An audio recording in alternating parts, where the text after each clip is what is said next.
اعوذ باللہ من الشیطان الرجیم بسم اللہ الرحمن الرحیم۔ حضرت ابو ہریرہ رضی اللہ تعالی عنہ بیان کرتے ہیں، رسول اللہ صلی اللہ علیہ وآلہ وسلم نے فرمایا، جب مسلمان یا مومن بندہ وضو کرتا ہے اور وہ اپنا چہرہ دھوتا ہے تو آنکھوں کے دیکھنے سے ہونے والی تمام خطائیں پانی کے ساتھ یا پانی کے آخری قطرے کے ساتھ اس کے چہرے سے نکل جاتی ہیں۔ بس جب وہ اپنے ہاتھ دھوتا ہے تو اس کے ہاتھوں سے جو خطائیں سرزد ہوتی ہیں وہ پانی کے ساتھ یا پانی کے آخری قطرے کے ساتھ اس کے ہاتھوں سے نکل جاتی ہیں۔ بس جب وہ اپنے پاؤں دھوتا ہے تو اس کے پاؤں سے جو خطائیں سرزد ہوتی ہیں پانی کے ساتھ یا پانی کے آخری قطرے کے ساتھ اس کے پاؤں سے نکل جاتی ہیں، حتیٰ کہ وہ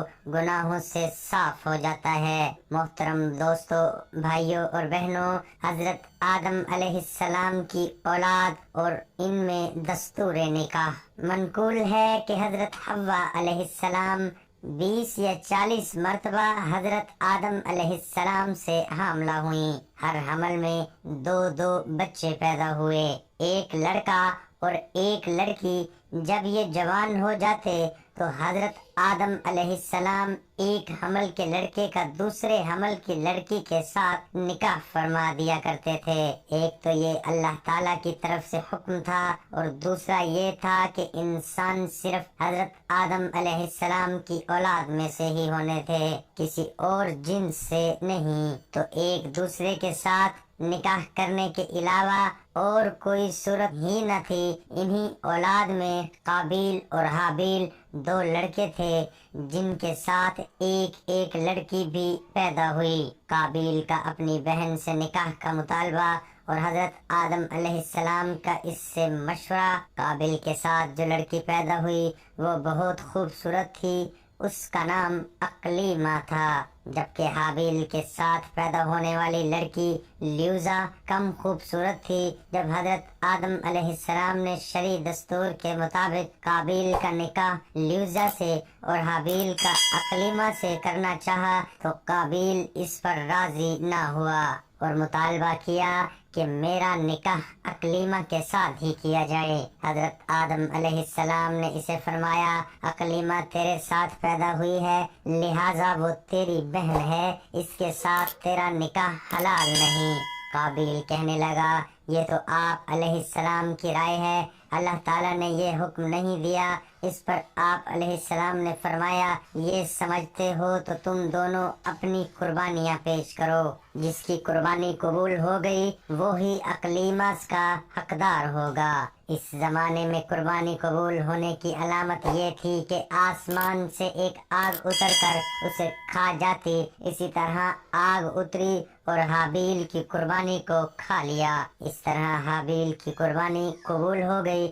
قابیل کی حابیل کو قتل کرنے کی دھمکی اور حابیل کا جواب۔ حابیل کی قربانی قبول ہونے پر قابیل کے دل میں بغض و حسد پیدا ہوا، اور جب حضرت آدم علیہ السلام حج کے لیے مکہ مکرمہ تشریف لے گئے تو قابیل نے حابیل سے کہا، میں تجھے قتل کر دوں گا۔ حابیل نے کہا، کیوں؟ قابیل نے کہا، اس لیے کہ تیری قربانی قبول ہوئی اور میری قبول نہ ہوئی، اور اسی طرح اقلیمہ کا مستحق ٹھہرا، لیکن اس میں میری ذلت ہے۔ حابیل نے جواب دیا کہ اللہ تعالیٰ صرف ڈرنے والوں کی قربانی قبول فرماتا ہے۔ حابیل کے اس قول کا یہ مطلب تھا کہ قربانی کو قبول کرنا اللہ تعالیٰ کا کام ہے، وہ متقی لوگوں کی قربانی قبول فرماتا ہے۔ تو متقی ہوتا تو تیری قربانی قبول ہوتی۔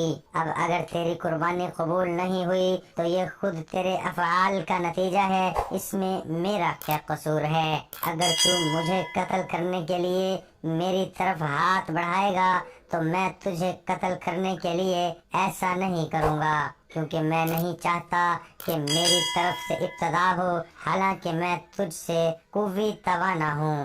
یہ صرف اس لیے کہ میں اللہ تعالیٰ سے ڈرتا ہوں اور یہ چاہتا ہوں کہ میں گناہگار نہ بنوں۔